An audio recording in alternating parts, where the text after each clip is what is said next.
अक्सर जब हम इनकम टैक्स छापों की खबरें देखते हैं, घरों से भारी मात्रा में कैश मिलता है, तो हम सबके मन में एक सवाल जरूर आता है।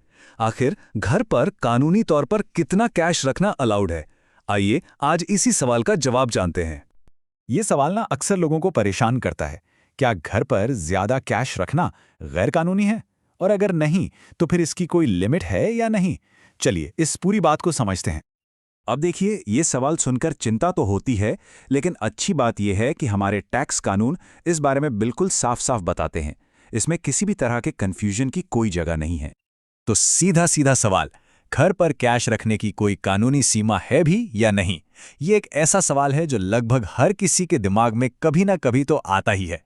चलिए इस सबसे बड़ी चिंता को दूर करते हैं और सीधे जवाब पर आते हैं। तो चलिए आते हैं मुद्दे पर। क्या कैश रखने की कोई कानूनी सीमा तय की गई है? और साथ ही इसको लेकर जो सबसे बड़ी गलतफहमी है उसे भी दूर करते हैं। अच्छा, एक बहुत बड़ी गलतफहमी है जो ज्यादातर लोग मानते हैं, वो ये कि घर पर कैश रखने की एक फिक्स्ड लिमिट होती है और उससे ज्यादा रखना गैर कानूनी है। ये बात ना अक्सर बिना किसी जांच पड़ताल के मान ली जाती है। तो फिर असलियत क्या है?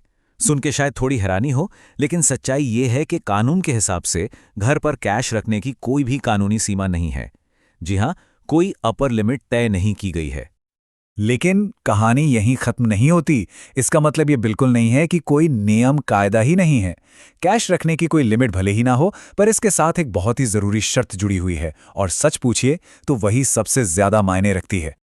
और वो जरूरी शर्त है, पैसा आया कहां से। यहीं पर इस पूरे कानून का असली मतलब समझ में आता है। मुद्दा ये नहीं है कि पैसा कितना है, मुद्दा ये है कि उसका सोर्स क्या है। और ये सबसे जरूरी बात है। देखिए, इनकम टैक्स डिपार्टमेंट के लिए ये मायने नहीं रखता कि कैश कितना है, बल्कि ये कि उस पैसे का सोर्स क्या है। मतलब हर एक रुपए का हिसाब होना चाहिए, और ये साबित करने के लिए डॉक्यूमेंट्स होने चाहिए कि वो पैसा लीगल तरीके से आया है। तो अगर कोई ये नहीं बता पाता कि उसके पास जो कैश है वो आया कहां से, तो उसे कानून की भाषा में अघोषित आय या अनडिस्क्लोज्ड इनकम माना जाता है। और इसके जो नतीजे होते हैं ना, वो काफी गंभीर हो सकते हैं।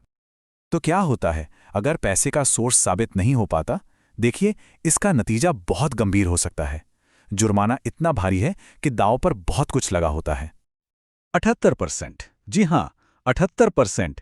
ये कोई छोटी मोटी रकम नहीं है। ये वो भारी भरकम टैक्स और पेनल्टी है जो अघोषित कैश पर लगाई जा सकती है।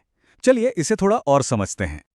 मतलब ये हुआ कि अगर बिना हिसाब का कैश मिलता है, तो सरकार उस पे टैक्स और जुर्माना मिलाकर 88% तक वसूल सकती है।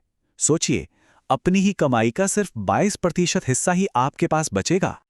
तो इस भारी भरकम जुर्माने और कानूनी झंझट से कैसे बचा जाए? अच्छी खबर यह है कि इसका तरीका काफी सीधा और सरल है। आइए अपने फाइनेंशियल बचाव के लिए कुछ जरूरी कदम समझते हैं। देखिए, ये नियम तो वैसे सब पर लागू होता है, लेकिन जो लोग बिजनेस करते हैं या जिनके पास बड़ी मात्रा में कैश होता है, उन्हें तो खास तौर पर सावधान रहना चाहिए और अपने रिकॉर्ड्स एकदम दुरुस्त रखने चाहिए। तो कानूनी तौर पर सेफ रहने के लिए बस 3 सिंपल स्टेप्स फॉलो करने हैं। पहला, आपके पास जो भी कैश है उसके सोर्स का डॉक्यूमेंट तैयार रखें। दूसरा, उसे अपने इनकम टैक्स रिटर्न यानी ITR में सही सही डिक्लेयर करें। और तीसरा, हमेशा अपने सभी फाइनेंशियल रिकॉर्ड्स को बिल्कुल एक्यूरेट और अपडेटेड रखें।